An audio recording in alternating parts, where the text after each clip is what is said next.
क्या ये माननीय 400 में रिटायरमेंट के बाद अपना जीवन यापित करेंगे? जीवन यापन कर लीजिएगा 400 में, तो फिर बिहार के वो आप जो पितातुल्य हमारे बुजुर्ग हैं वो कैसे 400 में जीवन यापन करेंगे? इस बजट में छात्रों के लिए क्या है? क्या है छात्रों के लिए? और साहब सबसे मजे की बात है कि आपने तो छात्रों को भी जाति जाति में बांट दिया। कितना इंडस्ट्री लग रहा है, किस गति से लग रहा है आप यह देखिए। दूसरे तरफ किसानों के लिए, किसान खाद के लिए आज भी हलकान है, अच्छे उन्नत किस्म के बीज के लिए आज भी हलकान है, पटवन के लिए आज भी हलकान है। क्या मिल रहा है? कुछ नहीं। एक बात तय है कि जब तक आप जागेंगे नहीं, बंधुआ मजदूर चाहे किसी दल के बने रहें, तब तक इस प्रदेश का भला नहीं होगा। भारतीय जनता पार्टी जो कहती है कि हम सवर्णों की पार्टी हैं, अरे जदयू जनता दल तो अति पिछड़ों की पार्टी है, कहता है लोग अति पिछड़ों का हमारा कोर वोटर है, जिसका कोर वोटर सवर्ण है। इसमें सबसे ज्यादा सवर्ण ठगा जा रहा है, और सवर्ण में भी राजपूत सबसे ज्यादा। आप जानिए, पर्यटन मिला है राजू सिंह जी को, उनके विभाग का कितना बजट है पता है? 1049 करोड़ मात्र 1049 करोड़। अब आ जाइए, श्रम संसाधन मिला है संतोष सिंह जी को, कितना बजट है? 926 करोड़ मात्र। उसके बाद खाद्य ये लोक स्वास्थ्य अभियंत्रण 2254 करोड़। हम जदयू के भी मंत्री का जोड़ देते हैं। खाद्य उपभोक्ता बहनलेसी सिंह जी हैं 1090 करोड़। और सूचना विज्ञान प्रौद्योगिकी सुमित सिंह जी हैं 434 करोड़। यानी ये पूरे बजट को आप उठा लीजिएगा तो इसमें 5500 करोड़ रुपया का ही मात्र औकात है। 3,16,800 कुछ करोड़ का बजट है ना? आप सब लोग बहुत खुश हैं कि भाई 3,16,800 करोड़ का है। लेकिन आप सबसे महत्वपूर्ण चीज इसमें यह जानिए कि 2,135 करोड़ यह सिर्फ किस चीज में जाता है पता है? वेतन, जो कर्ज लिए हैं उस कर्ज के सूद में, और कर्ज के मूलधन की वापसी में। अरे बगल के झारखंड में 1,15,000 करोड़ का बजट है, जिसका बिहार से आबादी कम मतलब 2 गुना कम है, 1.5 गुना तो निश्चित कम है। उसके बाद से फिर वोटर्स वहां कम है, सब चीज कम है। मात्र 68,000 करोड़ रुपया।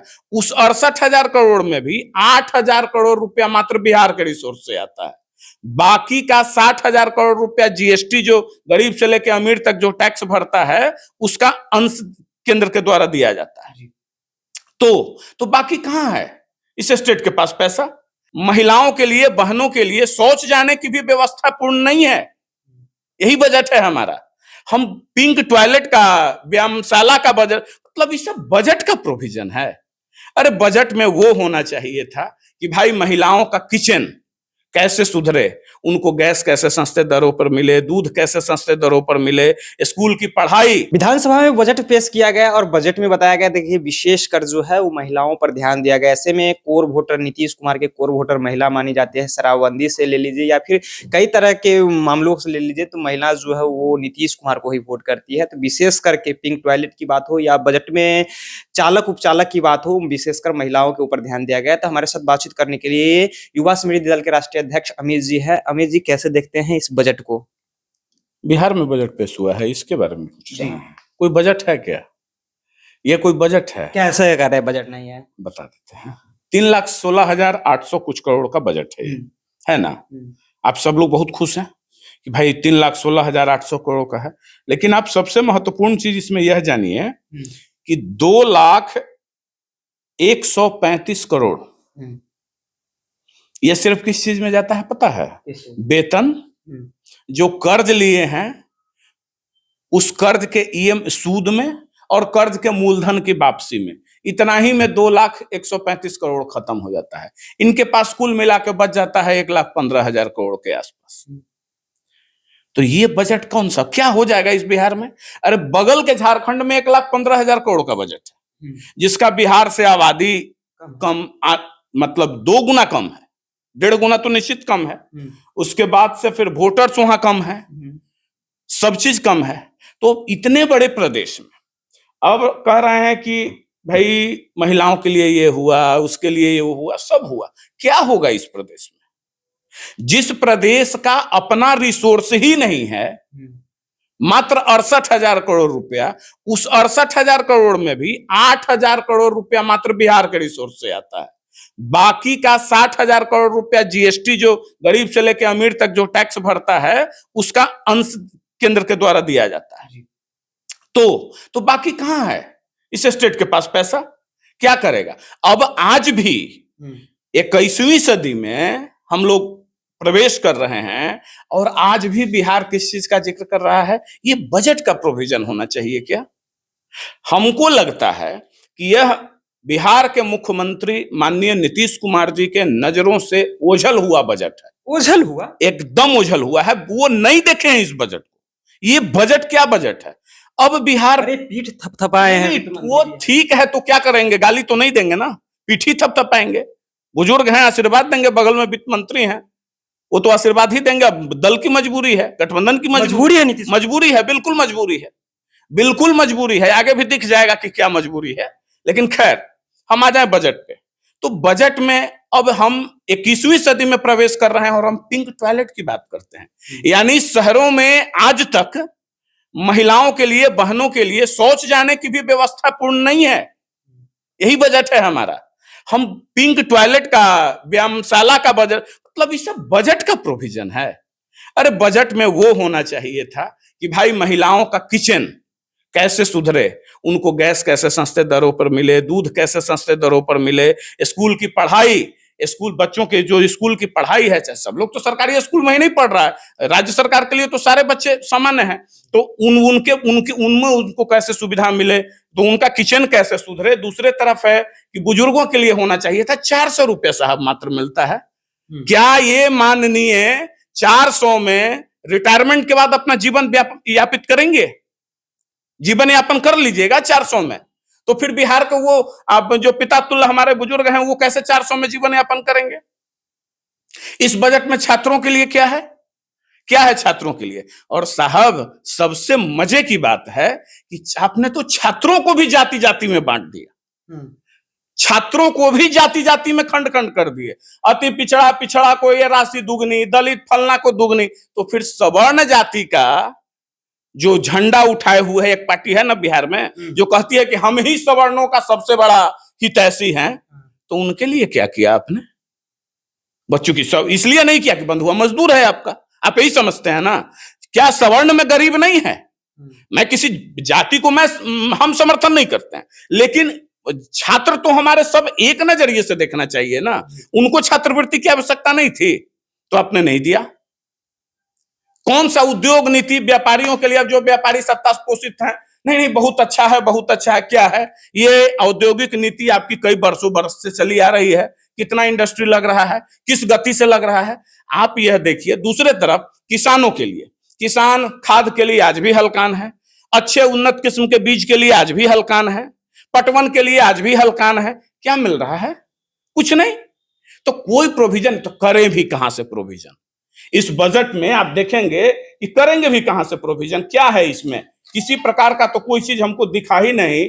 अब एक चीज दिखा कि सब्जी बेचने वालों के लिए कि सब्जी का आउटलेट सुधा के ये स्तर पर खोला जाएगा ना, प्रखंड स्तर पे खोलेंगे। अरे सब्जियां गांव में उपजती है जी, गांव से प्रखंड तक जाते जाते फिर तो वही बिचौलिए खेल खेलेंगे, वही खेल बिचौलिए खेलेंगे। फिर सब्जी किसान को कहां बेनिफिट होगा? आप मूंग दाल अरहर फलाना चिलाना खरीदेंगे तो फिर उसके लिए भी खरीद केंद्र आप कहां बना रहे हैं?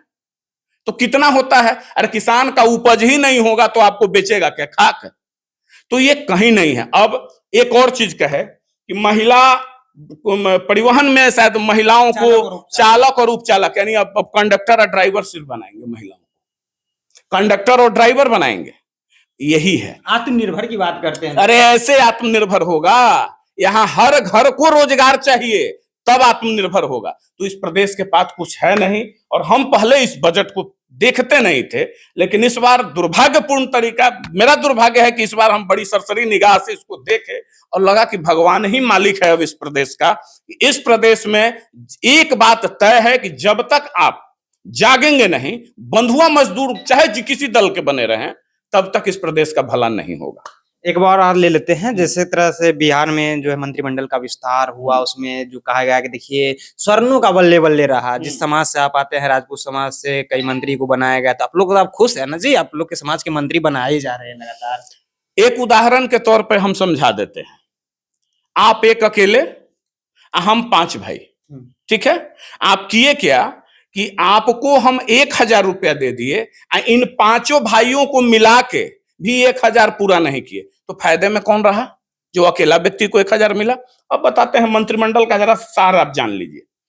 अभी जो 5 मंत्री हैं वो क्या कर पाएंगे समाज के लिए? देखिए, मैं किसी जाति पे हम नहीं जाना चाहते हैं, लेकिन आप छेड़ दिए हैं बात को कि राजपूत समाज को। अरे भाई, सबसे ज्यादा ठगा जा रहा है ये समाज, राजपूत समाज सबसे ज्यादा ठगा जा रहा है। क्या कौन सा मंत्रिमंडल है?